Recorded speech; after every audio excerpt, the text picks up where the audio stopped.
Can you see my phone back there? Your phone? No, it's on the ground. I can't see any ground. No ground. No ground. No ground at all. No one can see any ground. You don't even know if we're on the ground, so... We could just be turtles floating in space right now. Turtle, turtle, turtle. Am I not turtle enough for the Turtle Club? I knew you loved that. Is this how... I think I look normal. In the last one, I felt like I might have been too far back. Did I feel too far back? This past episode that like just went live for patrons today. Yeah. I think we were both not sized up correctly. I didn't like how either of us looked in that. How do you feel about this one? Is this better? I think yes. You look way better this time. I think I look better too. I probably have just like a little too much headroom even, but should I punch in live or post? That's great. That's great. I wouldn't touch that. I don't want you to get in the editing room and go, oh no, the short's all fucked up, you know? I'll fuck up the shorts some other way, I bet. This podcast is brought to you in part by Dragon Shield. Use code PLAYTOWIN5 with the affiliate link down below for 5% off to help support the show.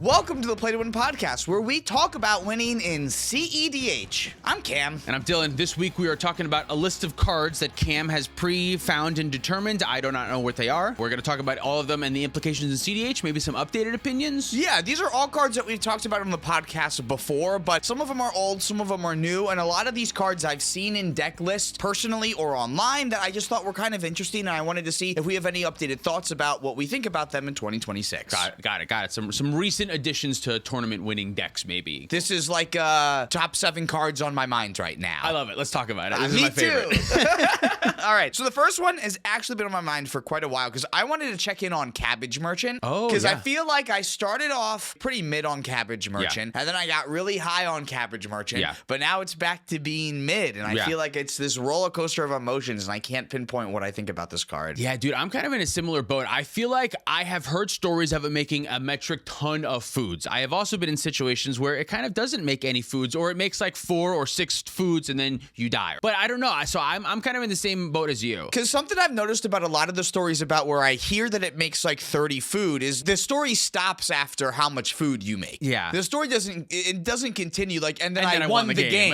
Right, yeah. Like it could be, I made 30 food, but like I didn't have anything to do with the mana, so it really actually wasn't very helpful. I do think it's especially good in Thrasios decks and Sisay decks. I think there it makes the most sense. And even there, when I played it in Sisay, it's been only okay for me, which I know feels kind of crazy. And I think that's just small sample size. I've only seen it and played twice. Sometimes it makes just like 3 treasures, and then there's a creature deck at the table, or it gets removed. I mean, that's to be said for most things. I still think it has the potential to be very good. But for me personally, I haven't felt it really be insane and win me the game just yet. Even with the downside of this card, where you have to sacrifice a food if you're dealt combat damage, that I feel like has also not really come up. And I feel like that has not helped this card be better than either. Right, yeah. I think oftentimes if you're playing Cabbage Merchant, you're already in green, so there's a good chance you have like reasonable blockers, and you're just like willing to block to protect your foods a lot of times. In Sisay, if Sisay's out, Sisay's normally kind of big, you know what I mean? Yeah, what are you getting attacked by? Like a lot of 2-power creatures a lot of the time. Your Thrasios alone blocks a lot of things. Right. So I do agree, though, that is another weakness of the card, is it incentivizes everyone to try to attack you for some reason. So if you're in like black-green and you're like already doing ad nauseum necropotence, they're never not attacking you if you have the Cabbage Merchant in play. Yeah. So it kind of makes this only be like a mid-range card. Yeah. So I don't know. I still think it's quite powerful. I want to see more from the card. I'm not saying that it's bad. Just for me, I haven't seen it be super great right now, but it does read like it has the potential. And I think it's certainly a card that if you combine it with the right other thing, it gets much better much quickly. Like if you can do something with tokens or with artifacts, or with, you always have a mana sink in your commands like Thrasios and Sisay, you kind of have to have it work with other stuff for it to really be good, because the rate that you're getting the mana is just slow. It's just a little slow is all. It's slow. Yes, every single non-creature spell that's cast gets you a food, but you only get 1 mana for every 2 food that you get. So it still like has to,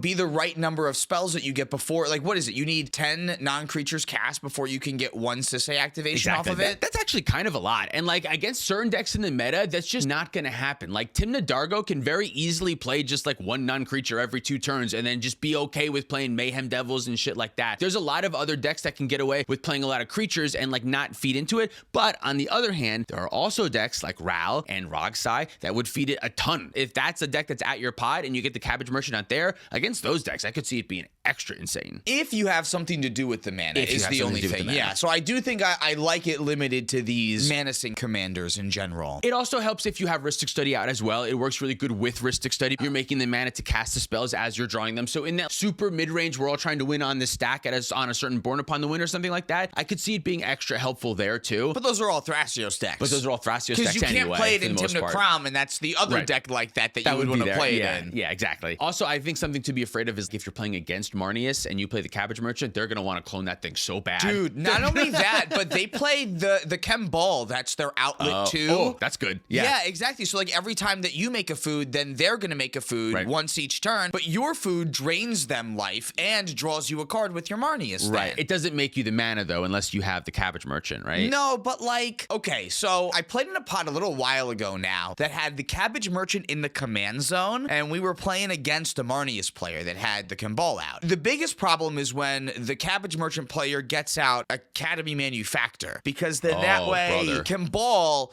sees all of the tokens being made at once, and that's what it does. It makes all the tokens at once, not just one token. So if it's every time an instance of a token is made, Kimball makes all of the tokens that instance made? Is that how it is? I'm pretty sure if you entreat the angels, you would make the same amount of... Can we read Kimball real quickly? Is that what it does? That's nuts. When I say that's nuts, that doesn't come up often in cEDH, but still, that's nuts. Yeah, whenever one or more tokens enter the battlefield under your opponent's control, for each of them, create a tapped token that's a copy of it. Okay, so the only thing is that it's tapped, but it's fine. You'll still untap, and now you'll have blockers for their Entreat the Angels. Exactly. Or you get to attack first. Yeah, you get to attack first into there and treat the angels. Fuck yeah. Cabbage Merchant also, I wanted to say something else about this card. I've seen it used as a commander, and I think it's almost something. There's like a 3-card combo, 4-card. Do you know what it is? This game that I'm talking about here, we actually ended up losing to the Cabbage Merchant player. Okay, yeah, okay. I have a 100% lose rate for it. Do you know what the combo is with Cabbage Merchant at the helm? Yeah, so you need a couple of things. So Academy Manufactor is one of them. Nuka-Cola Vending Machine. Weird card. Is like the main thing that you primarily need. And refresh me. I know what this card does, of course, but can we refresh maybe some of our viewers who wouldn't know what this card does? Who wouldn't know what it does, who are like washing a dish and don't want to like look over at the screen. Yeah. Shout out dishwashers. So Nuka-Cola Vending Machine, I've never seen this version of it before that doesn't have all the reminder text on it, so it's actually throwing me off. How much mana is it? So thank you. That's how you start. I would start at the top. So it's a 3-mana artifact that for 1 and tapping it, you can create a food token, and whenever you sacrifice a food, you create a tapped treasure. Now, I put this in the podcast document a million years ago, so I have to think exactly again how this works. But with like grinding station in play as your official outlet, what this will let you do is make an infinite number of these artifact tokens and then mill out your opponents. Since every time you make an artifact, the grinding station will trigger, you can sacrifice one of them. And then whenever you sacrifice a food, which is what you're sacrificing to the grinding station, then Nuka-Cola makes you a tapped treasure, but the Academy Manufactor makes you a food and a clue along with the tapped treasure that Nuka-Cola Vending Machine makes. How do you untap the Nuka-Cola Vending Machine to do the process again? Or do you not need to? It just creates one activation creates a chain? It is a triggered ability for whenever you sacrifice a food, create a tapped clue. Oh, it's whenever you... can I read this card? Okay, okay. Yeah, so it's a triggered ability, so you don't need to do anything else with it. You don't have to create a new food, you just have to sacrifice a food. Exactly, and grinding station's grinding station, so it untaps itself every time that you make the new stuff. So you don't have to activate the food, you can sacrifice the food with another means, the grinding station. Bingo. I'm not an idiot. Yeah, I know what you're saying. And guess what? The Cabbage Merchant is not one of the cards that you use to win. What? In this combo, the Cabbage Merchant is not one of these cards. These are just like all cards that are good with the Cabbage Merchant. Is there a combo that works with the Cabbage Merchant? Oh, I don't know. But but this is because if you do this with the Cabbage Merchant in play, nothing happens. Like you need like a grinding station. Is the food that comes in is tapped, so you can't even tap it for mana? But you're already milling them out with the grinding station, though. Sure, but if they have protection from the One Ring or whatever, you could do this on their upkeep because none of this involves casting spells. As long as all of these things are in play, you can still mill them out on their upkeep. They go to their draw and lose. So you don't need to draw your deck or make infinite mana at all. He's unnecessary. Maybe there's something we're missing. Or maybe there's not. Sounds like he's better in the 99 in general. I think so. And even then, I'm still like little bit lower on him. I have a question mark on him. Yeah, a little bit of a question mark. There it is. It's right there. The next card I want to talk about is Aang at the Crossroads. Oh, yeah. I think, What have you gotten to say? No, what do you think? No, I feel like when we first evaluated this card, we evaluated it as a fairish food chain blink value commander. And I think the newer version, I don't know, newer, it came out basically around the same time. That's like all clones, and you just try to get a roaming throne or something that allows you to have legendary clones. I think sometimes they play one of the Sakashimas maybe or something, and you can effectively like chain through most of your deck. I think that version of this deck is really sweet. You said one of the Sakashimas. It's on 2 different Sakashimas. Does the deck play both of them? Sakashima of 1,000 Faces and the Imposter. Yeah. It's every single clone in the deck. Clone. Yeah. There's a deck that won a tournament, and that's really why I wanted to talk about this. Because there's actually... Any deck can win a tournament. Any deck can win a tournament. Yeah, no, you're right. But the reason why I kind of wrote this off was because I thought that you needed Roaming Throne in play for this to be good. So that way what this ends up doing is each Aang lets you get a clone to get another Aang trigger, and then like a value creature then too, to let you like internal witness something or yada, yada, yada, right? There's way more Roaming Thrones than I thought that there were. Panharmonicon works here? Panharmonicon works here. Starfield Vocalist is a 2-mana Roaming Throne. Does the deck that won the tournament, it played all of these cards? It plays all these cards, okay. Yeah. And there's a new Katara, too. Katara the Fearless is a Bant creature that says, like, it says when the one I'm looking at right now is the textless version. Is this the one that says, like, allies trigger a second time or something? Yeah, allies trigger an additional time, right? So there's, like, 5 Panharmonicons in the deck? Oh, the Elish Norn, the 5-mana Elish Norn also works. Yeah. That also stops your opponents, I guess. Exactly, yeah. But it's also like not just the clones that work. Like Felidar Guardian works. Restoration Angel works. Yeah, so it's there's kind of like a Tali in that way. It kind of is, but all it does is create another. It doesn't actually gain you advantage. Well, at some point, I guess, like once you start getting 2, then you hopefully start gaining like advantage. Yeah, when you have 2, that's when it works. You want to hit like 2 clones, and then you want to hit a clone and something else. And then you want to hit 2 clones and then a clone and something else or something like that. Yeah, exactly. I think the concept is sweet. I don't know how confident that I would feel playing a deck like this, but it does kind of feel awesome that you get to set up your engine and then watch it go. I love decks like that. I do like the comparison to Atali almost, because it's another one of these food chain decks that really want to win with food chain, but it's like impossible to find food chain. Right, but this allows you to find food chain. What exactly does Aang do again? Aang only finds creatures. It only finds creatures. Yeah, okay, so Aang, when he enters, you look at the top 5 of your library, you may put a creature with mana value 4 or less from among them onto the battlefield. Okay, got it. Okay, so it doesn't actually help you find food chain, but theoretically it can help you find like an advantage that would help you find food chain. Or I think the version that has like all of the Aangs is just looking to make like billions and billions of Aangs. Preston the Vanisher is oh shit, no, that's just another one. Whenever a non-token creature enters a battlefield under your control, if it wasn't cast, create a token copy of it. That's an 0/1 at White Illusion. Oh, perfect. Just like the same thing. How do you win the game? Do you know how this deck actually wins? Yeah, White Plume Adventurer. Is that what it is? You can flicker White Plume infinitely somehow? White Plume Adventurer is the only creature that seems like it wins. And then I guess you just like find a way to clone. What do you do when you run out of clones though? Like when you run out of your deck? Is that enough times to run through the dungeon and that many times? That can't be it. There's got to be something else. I don't know that you can run out of your deck because you play Endurance and every clone of Aang is a clone that goes to the graveyard. Because Legend Rule. Okay. So as long as you like find Endurance, you can put them all back into your deck. Can I see? You're probably right. That's probably it. Yeah, and then you just go through the dungeon infinite times because you keep on endurancing. But yeah, White Plume Adventurer is the only creature that does anything remotely close to looking like it will be able to present a win from somewhere. Because every other creature is a clone or a rule of law, weirdly enough. Oh, because you're not actually casting spells. You're just like going through your actions. But you are when you food chain loop. Yeah, that is a little strange, I suppose. Maybe just food chain is not the main goal. Or is just like a side plan? How else do you win then? White Plume Adventure and just like endurancing and cloning through your whole deck or something? That you need in like food chain for. Like that's how you win. That's how you win with the food chain loop. Oh, I was just thinking... wait, no, because it's just you cast Aang. You just can't cast Aang over and over again. You just cast Aang, yeah. So you just need the one cast. I thought this deck is kind of meant to just go through its deck manually over and over again, and then eventually, I'm thinking, I don't know, maybe I'm just overthinking what this deck does, but I'm thinking you have several of the Roaming Throne effects into play over time. You somehow get more into play. And you get a bunch of them in, yeah. And then you get like a bunch you're right, somehow? Yeah, you just win off one cast of Aang. Is that... I don't know why I got food chain so hung up in my head. I mean, maybe we're giving the deck too much credit. Maybe it can't just win off of one cast. That does sound very powerful. No, but that makes sense. Like, if you have a rule of law in play, and then you get like a Roaming Throne in play. Then once you slam Aang, this is you 4 get cards 2 each triggers. time, right?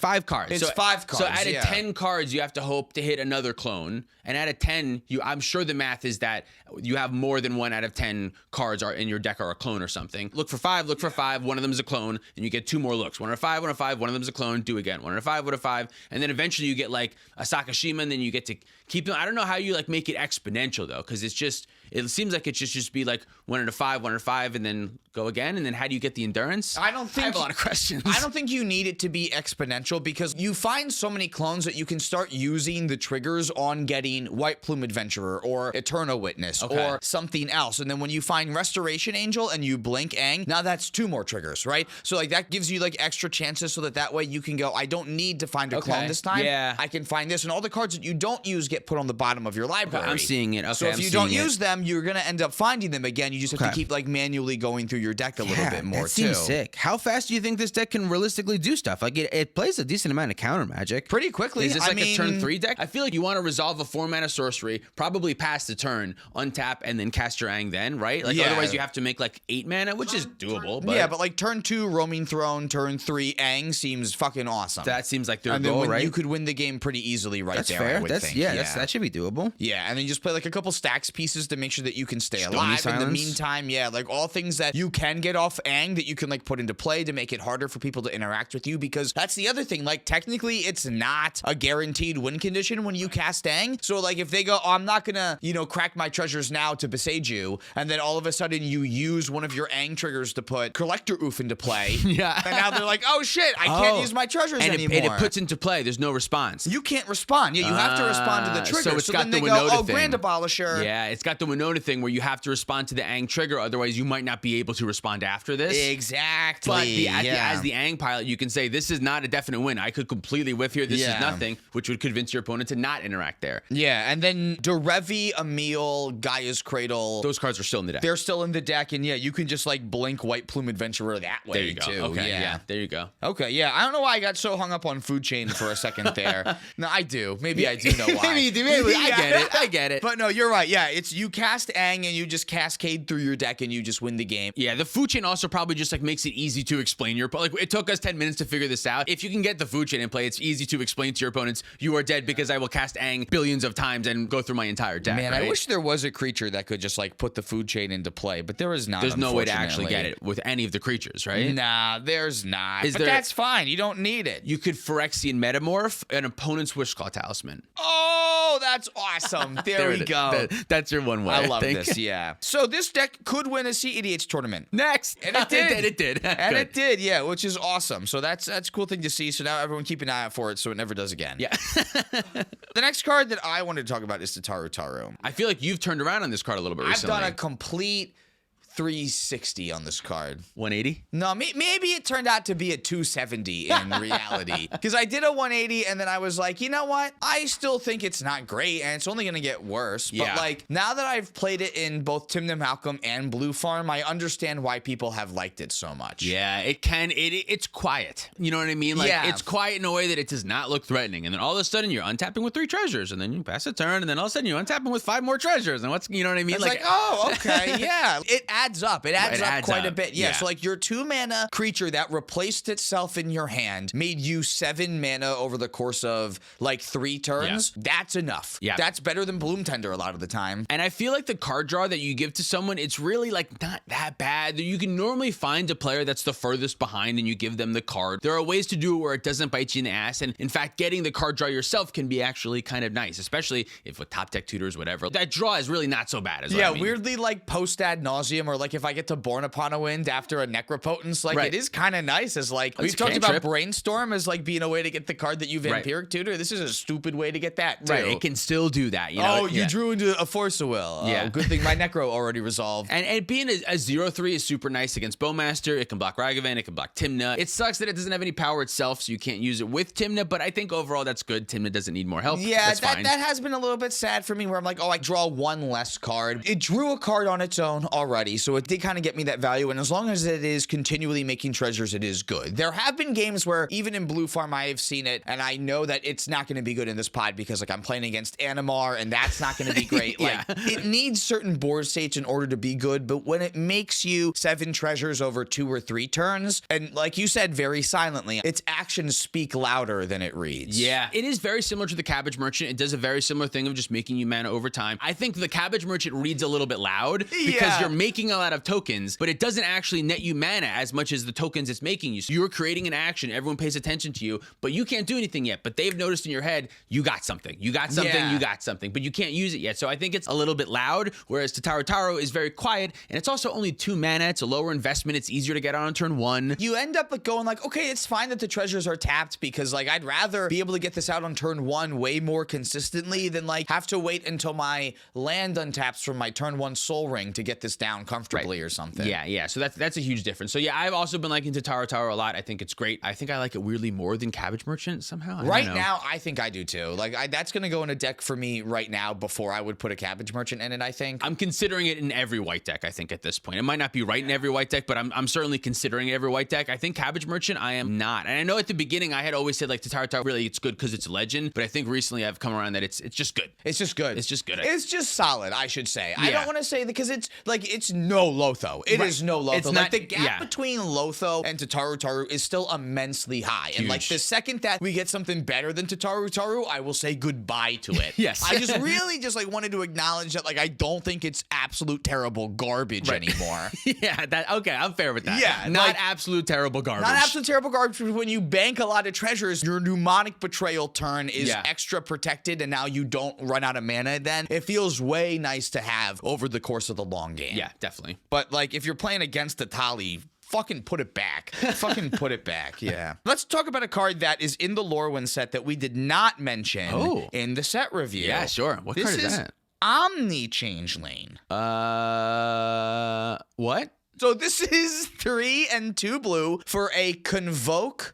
And something else, right? Yeah, okay. It has Convoke and Changeling on a clone. It's 5 mana. Which is why it's not in the Aang deck, because Aang can only get clones that cost 4 or less. Yeah, we talked about the one Convoke spell that was a bounce spell. This is probably better, a Convoke spell that's a clone. I just straight up missed this card somehow. Yeah, me too. Yeah. Because it was, because the art's weird. Maybe that's why.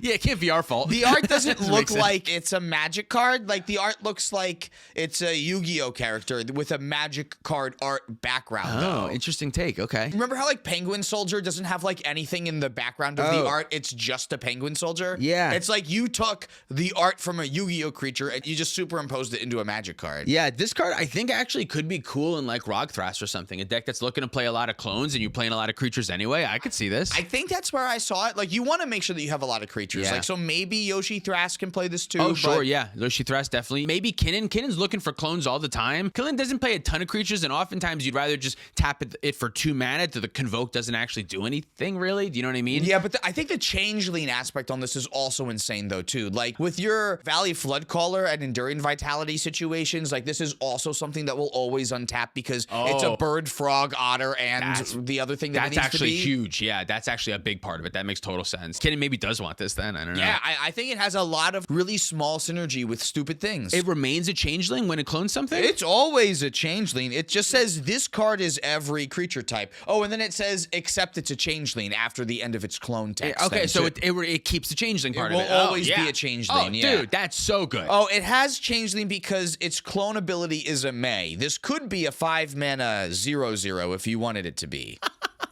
Why do that? Why give it the option but say no, not really? Why do that? Just make it a 1/1 naturally. You may do it. That's so dumb. That's dumb. This card I think is actually kind of cool. I thought for a second Yuriko, it's a Changeling, a ninja.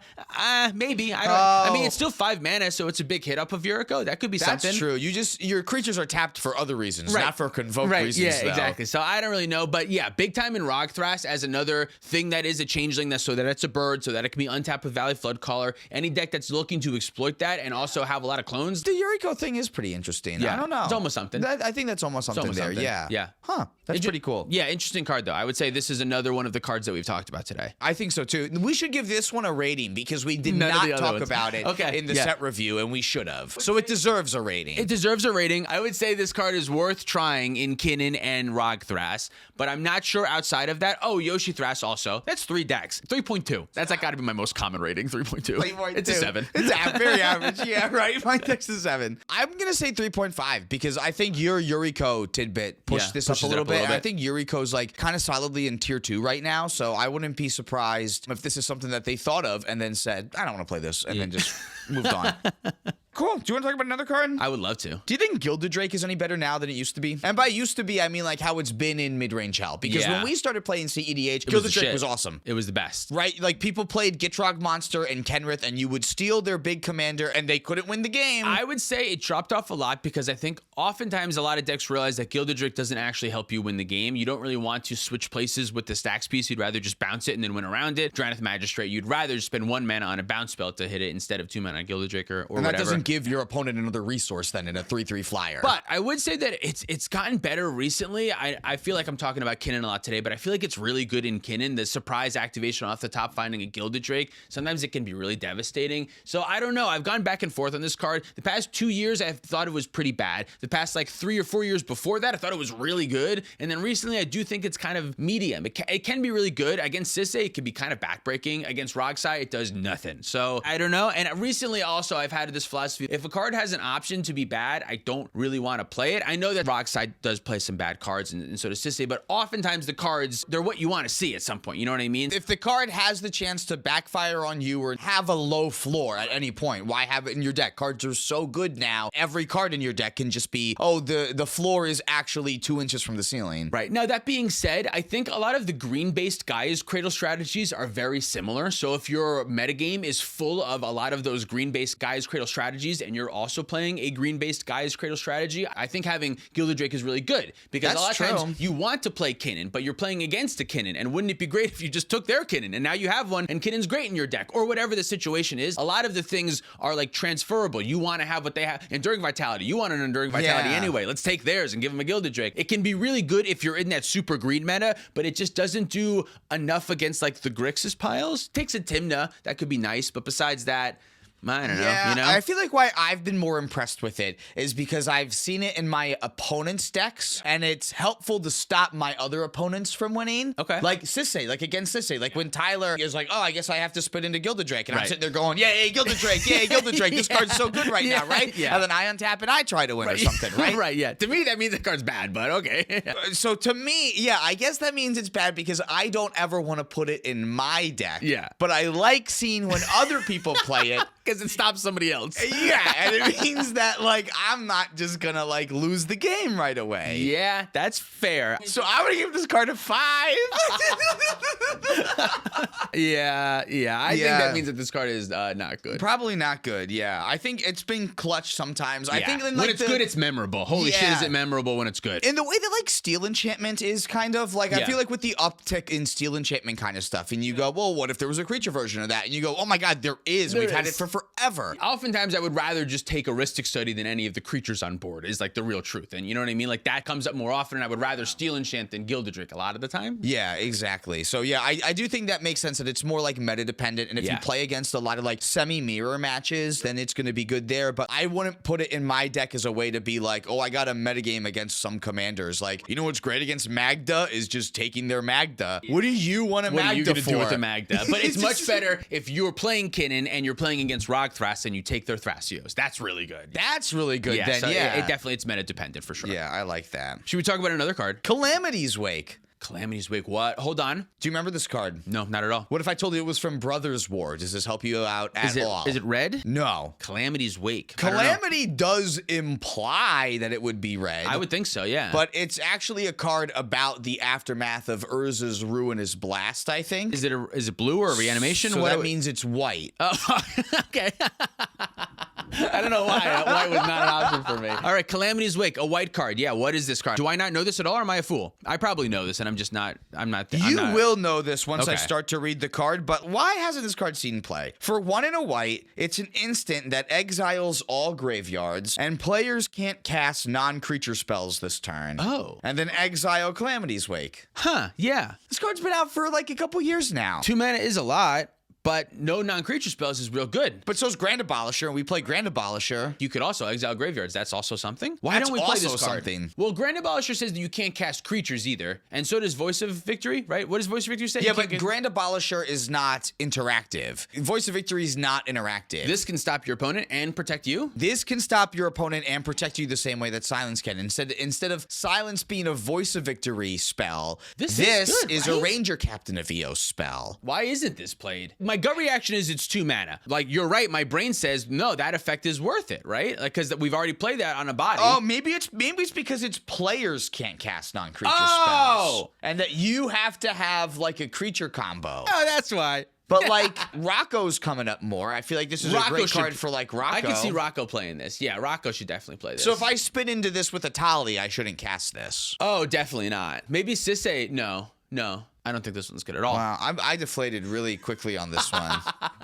Well, you learn. I know that when we did the Brothers War set review, that we even realized that it was players. Maybe we did. I hope so. Maybe I'm not giving us enough credit. You have to go back and find it now. Since then, I did not think that that's what that card did, so I'm glad I never put it in a deck. Me too. That really. Like, you cast this, and then you go, okay, cast Underworld Breach. Oh, shit. Wait a minute. Why does it keep returning to my hand? I can't. What's going on? What the hell? All right.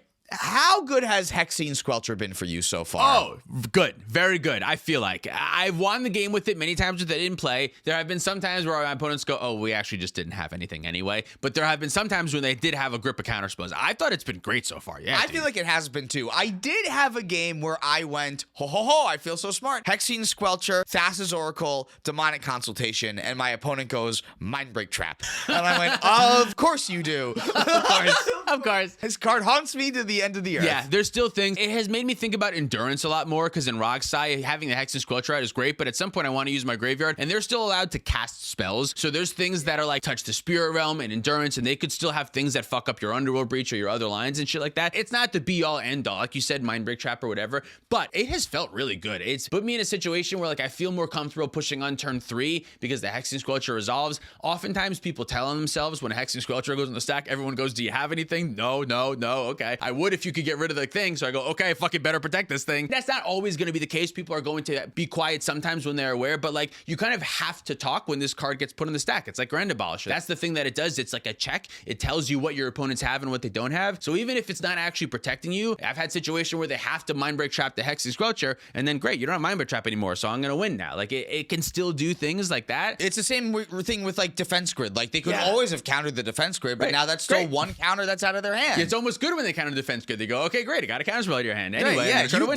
the only one that you had. So now you're fishing for another one. Right, yeah, exactly. So yeah, I think this card has been awesome. I've only played it in Rogside. That's my only real experience with it. Oh, that's not true. I played it in, was it in that Shadow game that we played? Dude, yeah. I think it might have been. I can't even spoil what happened with that yet because that was too cool and we just need that game to come out. That one was an awesome win. So I have played it in Shadow also. But yeah, so in my experience, it has been good. There's been some times where a player plays it and then it doesn't do anything and they don't win the game. It is nothing, right? Like it doesn't actually do anything unless you are already winning the game. It doesn't do anything if you have no cards in your hand. It's not really scary until there's an intuition on the stack or something like that. Yeah, exactly. It just, I really like that it forces your opponents to have two things, and oftentimes one of the things has to be a bounce spell. Whereas normally, in their mind, if they're trying to stop Rogsai, they want two counter spells against you. That's kind of what they're going to be looking for. Ideally, that's what they want. They're not going to be thinking, I need to bounce something and also counter something, whereas now Hexing Squelcher makes them have to consider that, and then if they don't have the bounce spell and they have two counter spells in their hand, you go, great, and that's really fucking good. I think that means that, like, I want to think about Snapback a little bit more because, like, every bounce spell that we play right now is mana. Yeah. And Snapback's the only one that has, like, a Force of Will kind of pitch effect to it. So if you're already, like, playing Commandeer to make sure that you can steal someone's Rhystic Study at any point in the game, Snapback's now something that you're going to want to make sure you have, too. Snapback, and also, weirdly, dude, so Snapback being, like, a free spell that you can target with your own and offer you can't refuse is also pretty neat. neat. also, yeah, like I don't need these blue cards after my Necropotence has gone off. Yeah, I need treasures. And it's nice that it's no investment in mana at all. When Snap gets countered and you tapped your mana, ooh, that really sucks. And big whiff. That's rarely going to happen. How are you in a situation where they're countering the Snap? But sometimes it could. Whereas Snapback, if they counter that, you still have your untapped mana if you had untapped mana. So yeah, I've also been liking Snapback a lot recently. You just have to have that mass of cards first. You have to consistently have a bunch of extra blue cards in your hand. But like you were saying, it does force the table to talk. And when the table talks, you get information. And you can use that information to figure out how you're going to win. Yeah, right? Or we're going to do something different now. Yeah, exactly. Like, oh, I need to play around this one bounce spell because I know that a player has a bounce spell. So as long as I can get my Underworld Breach to resolve, then I'm okay. And like something now that I'm back on Blue Farm a lot more that I'm doing is like making sure that as I'm Underworld Breaching, there's always a Lion's Eye Diamond in play. Like I always have a Lion's Eye Diamond or a Lotus Petal that I can either cast again or I can like do something else, because having mana is the most important thing when your opponents are talking about what they want to do to stop you. And then you go Lion's Eye Diamond and they go, oh, well, he's going to have the mana to do whatever he wants after this anyway. Yeah, it allows you to also hold up interaction for like the other stuff that you have in your graveyard as well, like making the mana first a lot of times with Lion's Eye Diamond. So if they do something, well, there's like a Born Upon in your win, so in your graveyard, so you can go over top or whatever. There's, you know what I mean? Yeah. You're already instant speed, so you can just respond to what they do with another cast of whatever you need to. That's the thing. Yeah, before you Intuition again, if you can Lion's Eye Diamond and make more mana again, I would always rather do that. But I agree. I've really liked Hexing Squelcher. It has won me a couple of games like that too, where you just have it in play. I did still win that game that I got Mind Break trapped. You did still win that game. Yeah, you just find another win condition instead. And that one's still uncounterable now. So it's still easier to put that together then. It just takes you a little bit more time. That makes sense. I don't know what we rated Hexing Squelcher before, but probably not high enough. Probably not a 5, and I think it probably is pretty close to a 5. It probably should be a 5. Although I haven't played it in Sisei, I don't think it goes in Sisei. I think it goes in a lot of red decks though. Yeah, maybe Sisei and Magda I think still might be the only two that don't want it, but I just put it in a tally, so I'm very excited to actually get the chance to, try it out, see if it does anything against like a Vexing Bobble for me, or if that's like a big thing. Yeah,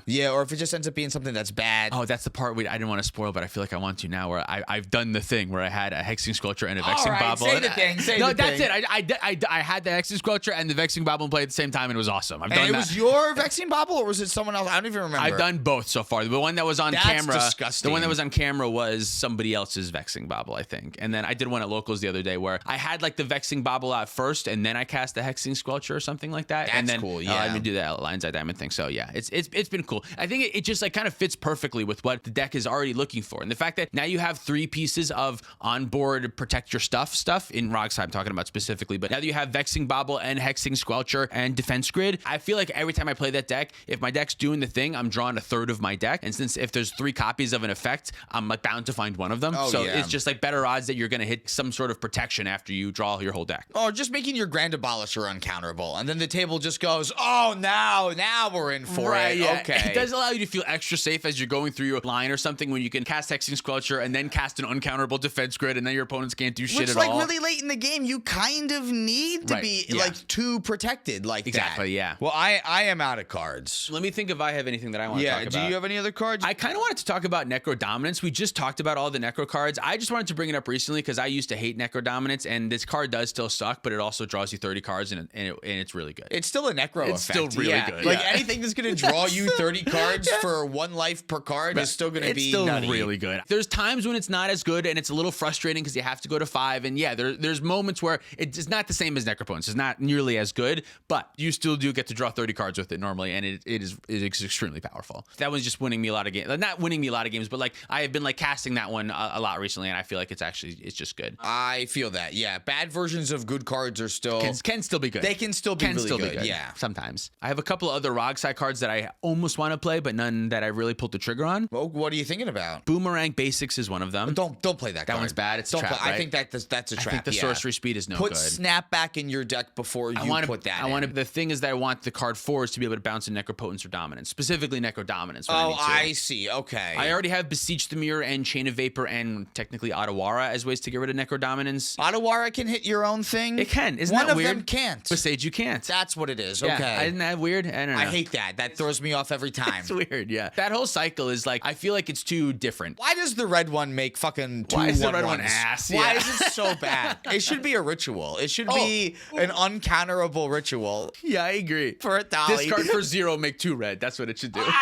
Even if it was discard for... a 1. Yeah, 1, make 2 red. That would be still good, right? No, you know what it would be? it would be 1 in a red to make 3 red, but it costs less if you have so it's a Desperate legendary Ritual creature out. or Dark Ritual. That would be so fucking good. Uncounterably so. Oh wow! Is that your signature card right now that you're thinking, dude? Just to get my Commander Flash card out on turn 1 even quicker. That's good. That seems great. The other card that I was kind of thinking about recently is, I want to say, is it Chromatic Lantern or Chromatic Star? The Lantern's the one that makes players reveal the top card of their library. Not that one. The Chromatic Sphere or Chromatic Star is maybe. Are you on Star now? I'm on the one that whenever it goes to the graveyard, I draw a card whether I activate it or not. You're on Star now. And then I think Sphere is the one that the drawing is part of the resolution of the ability. Correct. I want to be playing Sphere. Chromatic Star has been very good for me recently. We like it. I love it so much. It's been basically Arcane Signet because every time I see it, I'm spending 2 mana to make 1 mana of any color, but I also draw a card. Yes, you don't get to use it again. I don't want to use it again. I just need it right now. I'm playing Roxai. You want to play Metamorphose so bad. Dude. I want to play Metamorphose so bad. You'll play 2 spheres instead. It has felt really good. The deck has a great job of making a bunch of red mana, but it doesn't have a ton of red spells, and it has a ton of black spells. It does make a lot of black mana too, but it's nice to be able to switch back and forth from your red to your black, and sometimes make the blue for Thassa's Oracle or Brain Freeze when you need to also. Sometimes you're like, I have 1 black mana source, so I have to dedicate this land to being Dark Ritual. And then something comes up and you're like, fuck, now my Underground Sea has to be a counterspell instead, and my line's wrong. Right, yeah. So I have been thinking a lot about putting an extra version of that card in. It's also like an instant speed cantrip as long as you play it at sorcery speed, so I think that's pretty powerful. And the fact that it does turn the top deck tutors into whatever you want, and it makes your Jeska's Will, the big bunch of Jeska's Will mana you make, into like you can now do stuff. So I've liked it a lot when I see it, so it makes me want to play the Chromatic Sphere as well. That's the other one I really think about. You have so much mana. I feel like the fact that they are a little bit mana intensive isn't really that bad, especially when you do compare them to Arcane Signet that you just like have to use right away, but you can also get out a little bit earlier and make your Mox Opal better too. Right. Yeah, exactly. Yeah. Okay. I think I liked it a little bit more than Boomerang Basics. I think I understand where you're going with that because Into the Flood Maw also does not target something of your own. I cut it from Roxai. Yeah, no, Chain of Vapor. You're a Chain of Vapor deck through and through. I made a couple swaps to Sisay recently. I can talk about the couple swaps that I made. Oh, sure, yeah. Took out 4 mana to Fairy, the one that untaps an artifact, creature, and land. Oh, yes, you did tell me about these. Okay. Did I tell you on the podcast? No, not on the podcast. I just thought like, oh, these are new that I don't know about. Okay. I think it is a powerful effect. I have found too many times it just doesn't quite do enough. It untaps for more mana, and sometimes it's really good, but I feel like I've been losing a lot with Sisay because I've been trying to be too defensive and stop people from winning, and I just want to instead make the deck faster and go faster and do my thing better. That's a great point. So I took out Teferi and I put it back in Saheeli. Saheeli works well with the Amanatu combo, but I'm not playing the Amanatu combo. I'm just using it as a red-blue legendary source to give my Bloom Tender haste, basically, make a new token copy of it. I found there's a lot of situations where I naturally already have Abzan or Bant colors, so finding blue-red allows you to, with 1 activation, and then either it by itself or with just 1 extra mana, do another activation to find the Tyvar and the rest of your combo. That's way faster that way. So I think it just gives you a little boost, and just like another thing to turn your Bloom Tender into a haste guy to win out of nowhere. I really like Saheeli a lot. And then I also took out the One Ring. I felt like I was just slowly drawing cards, and who cares? It just felt like not impactful enough. I felt that with a lot of decks in general, with the One Ring in general right now too. Like 4 mana to draw 3 by the time you get to your next turn is just like too slow if you're not playing keys, if you're not playing like Derevi to like untap it in other ways. Right. And weirdly, if you are playing Derevi though, like you're winning with it. It's not in play over the long term. I had so many situations where like I want to keep the One Ring in because I'm a Derevi deck and I can just draw so many cards. But realistically, every time I play the Derevi, I'm just like, I would rather untap some mana and activate Sisay and just win the game instead. You're gonna draw a bunch of Sisay cards. That's not good. You need to draw like interaction or like win conditions instead. And maybe if I was on the more whatever it is, the other version of Sisay, the soup version. What's it called? Clam Chowder. If I was on that version where I was just on like realistically 5-color Underworld Breach stuff, except I have like 1 Sisay line and I am playing the Derevi, it could make sense to play the One Ring there because you do draw the rituals and the Underworld Breach and you have the way to win the game from a spot like that. I felt in Sisay that if I draw 10 cards, I'm not going to be able to cast a bunch of them. You know what I mean? Thing, yeah. Like I have weird 3-mana Sisay cards in my deck. And it's still slow card advantage too. Like if you untap with it a second time and you draw 3 with it, then like it starts to feel good once you get to that point, but you have to survive until you get to that point. And if you're not drawing cards to help you survive or win the game until you get to that point, like at that point, why don't you just play Harmonize in your deck and see all 3 cards at the same time? Yeah, and like exactly. the protection barely matters. Sometimes it stops you from winning, but then you have to win on that next turn. Right, yeah. And realistically, I've never had the One Ring protection actually not have me lose the game. I did once only because I was playing against a Slicer deck. Oh. And that's the only reason. If I was playing against any other deck. There are some situations. Yeah, the protection would not have been like, oh, that's enough time to make it work. And realistically, you want to get the One Ring in play as quickly as possible so you can draw the most cards with it. So if you get it in play on turn 1 or turn 2, that protection is less likely to do anything. Can't probe me now. Oh, boy. Yeah, exactly. So I cut the One Ring, and then I also cut Force of Negation and Swords to Plowshares. Oh, because you're not trying to protect. I don't want to protect. I don't want to stop you from doing anything. Like, I do a little bit. I am still playing a decent amount of interaction stuff, but I didn't want the extra stuff. I wanted less. There was too many times where I was dying with Force of Negation in my hand or Force negating the wrong thing. I just want to instead progress my own board instead. Yeah. The only thing about swords that would make me raise an eyebrow a little bit is that would make me a little bit more nervous about Opposition Agent. That's true. I am playing Dismember. Oh, you are on that card, and I feel like I don't put that card in a lot of decks. Yeah, okay. I like Dismember a lot in Sisei specifically because it is a colorless for your Soul cast. Ring. Yeah, exactly. And like I'm not doing much with the colorless pips anyway, and the white mana is like super precious in Sisei. I feel like being able to cast a Fabor Elder or a Sisei or whatever, a white spell that you want to when you want to is super nice, and having to waste that white mana on Swords to Plowshares can feel bad. Also, Dismember, weird thing, works really well against Sisei because if you dismember a Sisei in response to their activation, Sisei checks on last known information, and Dismember will make it a 0 toughness creature before it dies, whereas other creature remover spells won't do that. So if you activate Sisei and then you dismember it, you basically stifle their Sisei search because they have to find something that is less than 0 mana value. Instead of saying, well, when Sisei was alive, she had 4 power, it goes, well, when Sisei was alive, she had -1 power. Right, so exactly. Fuck you. So Dismember is particularly good there. So I took those 4 cards out and I put in Simian Spirit Guide, Elvish Spirit Guide. Fuck, they weren't in there? They weren't in there already. God damn. Green Sun Zenith and we said the other one already. And the Saheeli was the other one, yeah. Green Sun Zenith gets what? Green Sun Zenith gets Bloom Tender and Fabor Elder. Yeah. Or Sovala, like any of your or win Sovala or conditions. Kinnan or a lot of important other things. The main thing, I wanted more ways to get Bloom Tender in play. I feel like I'm not prioritizing getting Bloom Tender or Fabor into play early enough, so I want another way to help get that into play. Yeah, I think that's totally fair. Make sure that you get them, because if you're trying to win quickly, you need them in play, and they need to be unsummoning sick so that you can win the game. And if you are too busy playing 4 mana Teferi and untapping a lot of things, that doesn't actually win though. Yeah, drawing your Force Negation, that's great. Thanks for countering my food chain. Now we just lost to someone else. To the next player. Yeah, I would rather put an extra mana like the Simian and the Elvish Spirit Guide and win the turn prior rather than trying to win after. I lost to Dylan. Well, I'll get to play another game right now instead. Yeah, exactly. Okay. I like the aspect of Spirit Guides is people already don't know what the fuck Sisei is doing. So if they all count together, there's only 4 mana here. You can't activate it. And you go, Elvish Spirit Guide, activate and win. I can't wait for that to happen. The Spirit Guides are so good. They're gonna be so good. The Spirit Guides are so good. Could you imagine if we get all of the, like, that cycle, How and then good the you black just one get to, would be? like, Holy Exodia shit. your hand for a free Sisei activation? That would be so sick. That would be so Dude, funny. I can't wait. The next one, we have to be getting the rest of the cycle. I gotta imagine. We're not. You don't think we're getting it? All the other ones are way more busted than this. Yeah, the white one would be so good in Vintage. The white one would be crazy in Vintage. Like, even outside of CEDH. It'd be good everywhere. Oh, yeah, like CEDH, oh, here's a silence you didn't know about. Like, whatever. Yeah, but like Eternal formats, I think that would be nuts. You obviously can't do the blue one ever. Obviously. Never. And the black one is also insane. Cast Dark Ritual so easily. Free, yeah. Like, oh, no, yeah. I don't think we're getting the rest of that. I hope we do. I love rituals and fast mana. I really hope we do. You know what? The Fractured Universe set is coming out later this year. And what we were talking about with the Mono White Liliana, that's happening. Like, that's a whole thing. That's a real thing? I heard something about the lore that's a real thing. Okay. So that wasn't just like a dumb thing that someone made up. Liliana Spirit Guide. That was a smart thing that someone made up. Liliana Spirit Guide makes black mana. That's what we're getting. That one will make a white mana because it's in the Fractured Reality one. Oh, yeah, I guess. But it also has to be a creature type. Zombie Spirit Guide. I don't even know what else.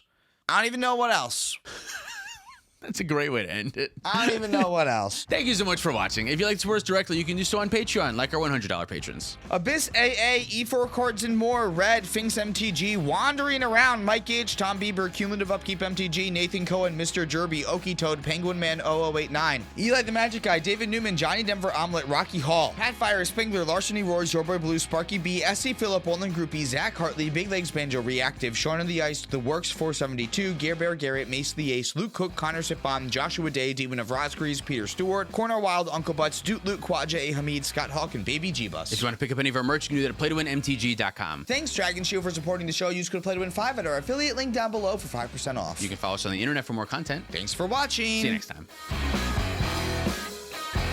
Bob Russell, Devin Morrow, Ruby Supreme, Willow 2998, Turtle 99, Exo, Sarge MTG, Rick, Sharticus, Mick Masaucy, Max McComber, Meta, Ben Finelli, Jason Brooks, Safarius, Oh No Frog, Vietnam 69, Sarcastic, Mystic Muffin Man, Zachary Coulson, Dalton Poteet, Yond Wild, Feng Thomas Bueno, and David Nelson.